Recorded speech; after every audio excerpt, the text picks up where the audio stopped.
ಇಚ್ಛೆ ಪಟ್ಟಂಥ ಲೇಔಟ್ನಲ್ಲಿ ಅವರೇ ಆಫರ್ ಮಾಡಿ ಇವ್ರಿಗೆ ಕೊಟ್ಟಿದ್ದಾರೆ. ಅಷ್ಟು ಬಿಟ್ಟರೆ ಕಾನೂನು ಚೌಕಟ್ಟಿನಲ್ಲೇ ಎಲ್ಲ ನಡೆದಿದೆ. ಇಲ್ಲಿ ಯಾವ ಹಗರಣ, ಇದು 2 ವರ್ಷದಿಂದಲೇ ಪೇಪರ್ಗಳೆಲ್ಲ ಬಂದಿದೆ.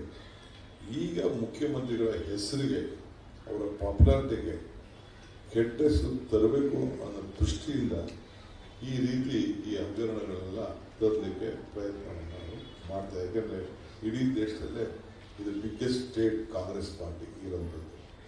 ಅವರು ಪಾರ್ಲಿಮೆಂಟಲ್ಲೆಲ್ಲ ಈ ಸೀಟ್ ಬರ್ತದೆ ಇಡೀ ದೇಶದಲ್ಲಿ ಅಂತ ಎಕ್ಸ್ಪೆಕ್ಟ್ ಮಾಡಲಿಲ್ಲ. ಇದಕ್ಕೊಂದು ದೊಡ್ಡ ಕುತಂತ್ರವನ್ನು ಮಾಡ್ತಾಯಿದ್ದಾರೆ. ಅವ್ರು ಏನು ಬೇಕಾದ್ರೂ ನಡೆಸಲಿ, ಎಷ್ಟು ಬೇಕಾದ್ರೂ ಪಾದಯಾತ್ರೆ ಮಾಡಲಿ.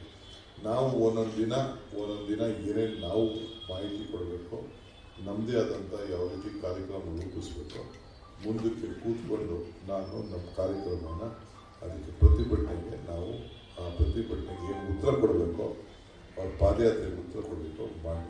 ಈ ಪಾದಯಾತ್ರೆ ಶುರು ಮಾಡಿದವರು ಕಾಂಗ್ರೆಸ್ ಪಾರ್ಟಿ. ಮಹಾತ್ಮ ಗಾಂಧೀಜಿ ನಮಗೆಲ್ಲ ಪಿತಾಮಹ.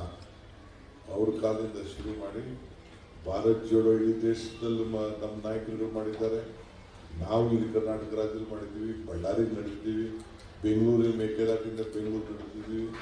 ಈ ಭಾರತ್ ಜೋಡೋ ಯಾತ್ರೆ ಕನ್ಯಾಕುಮಾರಿಯಿಂದ ಕಾಶ್ಮೀರ ಗಂಟ ನಡೆಸಿದ್ದೀವಿ. ಇವೆಲ್ಲ ನಮ್ಮ ಸೊತ್ತು, ನಮ್ಮ ಪೇಟೆಂಟು. ಅದನ್ನು ಅವರು ಬಳಸ್ಕೊಳ್ಳಿಕ್ಕೆ ಪ್ರಯತ್ನ ಮಾಡ್ತಾ ಇದ್ದಾರೆ. ಈ ವಿಡಿಯೋ ನಿಮಗೆ ಇಷ್ಟವಾದಲ್ಲಿ ಲೈಕ್ ಮಾಡಿ, ಶೇರ್ ಮಾಡಿ, ಸಬ್ಸ್ಕ್ರೈಬ್ ಮಾಡಿ.